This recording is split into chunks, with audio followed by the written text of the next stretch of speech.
this is Frode and welcome back to Actualize Notes TV.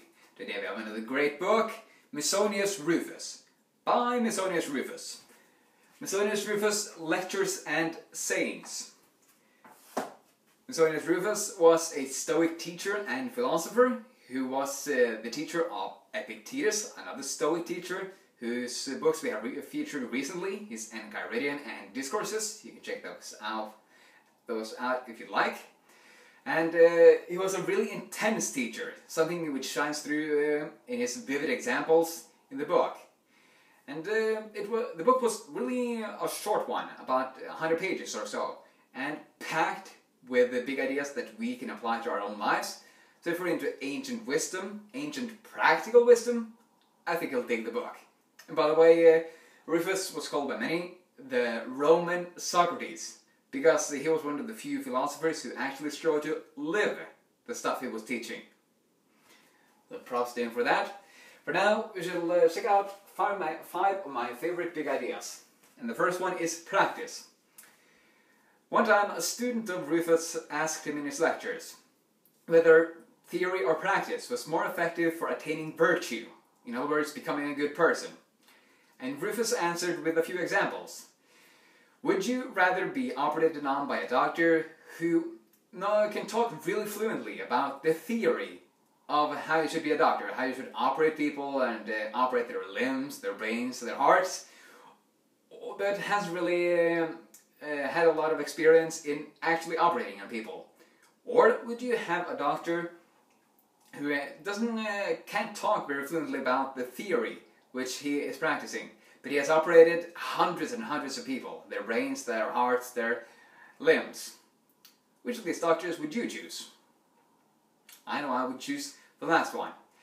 And Rufus uses this example to show that, yes, we gotta know theory so we know what we should do. So we're not doing the wrong things. But then we gotta go into practice immediately to gain the most benefits in becoming better people, in short, in actualizing our potential. And I know that I have not been practicing this lately because I've been trying to establish way too many habits at once. Whereas I know that research has shown that installing one habit at a time is the best way for making sure it sticks. So now I decided to stop trying to implement many habits at once and instead focus on the one most important habit, which is at the time not to eat ice cream, because at times I have been eating too much of it. So, back to you. What are you? What is it that you know you should be doing, but that you aren't really practicing? No shame, but just get back on track. Second big idea is train. Rufus talks a lot about how he asked the question, if someone knew about how they could be self-controlled, like you have to resist temptations, you gotta start developing these new disciplines in your life, but they haven't ever really practiced resisting temptations, so starting new disciplines. Do you think they could be self-controlled? No. This is really an abbreviation of the idea above.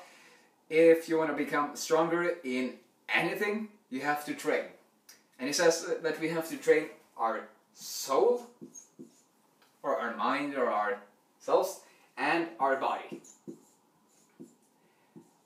And one of the best ways to do this is to endure hardships, or challenges. And a few examples are to train ourselves to endure hunger, endure thirst, heat, and cold by wearing too little or too much clothing, and exercising, and enduring pain in general. This way we will both train our body, it will adapt and can take on even more heat and cold and pains, and our soul will be strengthened in that we will develop our courage and our self-control. I have fun these days in taking cold showers for at least 30 seconds, and uncomfortably hot showers during the rest of the showers. That way I am adapting to heat and cold, which will be useful for my Spartan races that I am attending. because then I won't be so much hindered whether it's a really hot day or if it's quite chilly outside. You can check out Joe DeSena, the Spartan race founder, the books we feature from his, Spartan Fit and Spartan Up, for more on that. For now, how can you start training your body and your soul through going through quite unnecessary hardships? And by the way, as you do that, you can imagine something Epictetus has said. That you can imagine that when you face your challenges, you can imagine that you have a boxer who comes up and is here. He is sent down from God. God has given you a sparring partner which you can use to become stronger. As Emerson says, we gain the strength of the temptation we resist. And in the same way, we gain the strength of the challenge we overcome. So, again, get on your training of your body and soul. Third big idea, wrong. When people insult us, it can feel quite bad. It feels like we have done something wrong, and we can start going in these downward spirals and believing that we aren't really good human beings. But Rufus makes it really clear that people who do wrong to you are doing it out of ignorance or a lack of understanding. They basically don't know that if they do bad things to you, they're not really doing bad things to you, but only to themselves, because it's their conscience which will feel it over the days, months, and years to come. The conscience of having done those bad deeds, which we'll talk more about in work. And I think it was Socrates who said that nobody does wrong willingly. Because if they knew that they are only harming themselves when they are bad towards other people or creatures, then they wouldn't do the things they do, which are wrong to other people. So, that's something to think about when you get insulted by other people. And by the way, Epictetus gives us a great image. When people insult you, you can take on the image of a rock. Try insulting a rock and see what it does. It does nothing. We can be just like that if we choose to. Our fourth big idea is praise. The goal of Rufus when he was lecturing as a philosopher was not to receive praise for his beautiful utterings of words from the people in his hall. Rather, he wanted to strike silence into them because of the faults within them that he revealed. And just in the same way, Epictetus said that the philosopher's hall is a hospital. You shouldn't feel good when you come out of that hall, because you weren't healthy when you entered it. You come into the philosopher's lecture hall because you have some faults with your character or your soul. And then they make them clear to you, and they give you some remedies, just like we're doing in these videos. And then you can go out and apply them to improve your own life and actualize your potential. Become a better human being. So, if you're doing any work which affects other people, don't try to seek praise from them, but seek that you can reveal their faults or give them remedies to improve their lives, no matter what you're working with. This could be art, it could be drawing, it could be writing, whatever. You're really doing all this to improve other people's lives, right? While doing what we love. So, our last big idea, work.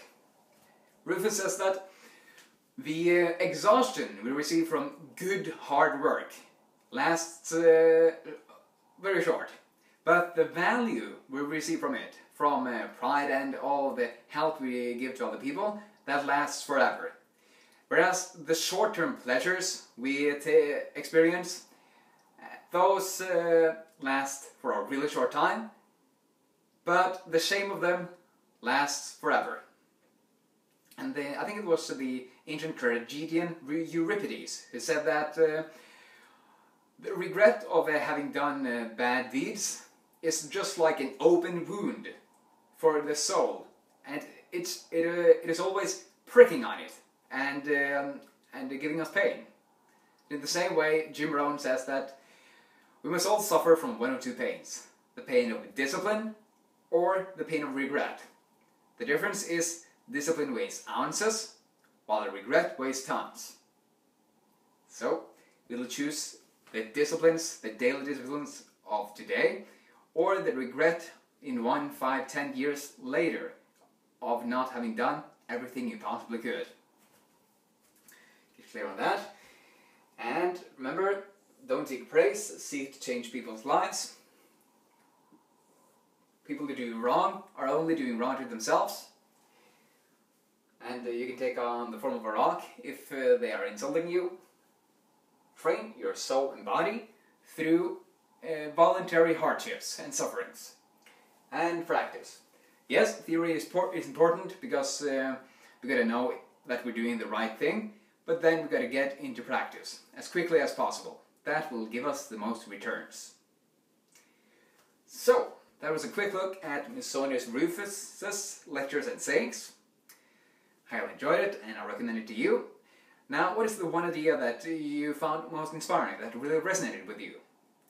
And what is the first step you can take towards applying it more to your life, starting today? You're clear on that? Okay, thanks for watching. I hope you enjoyed. I look forward to sharing more. Have another awesome day. See ya.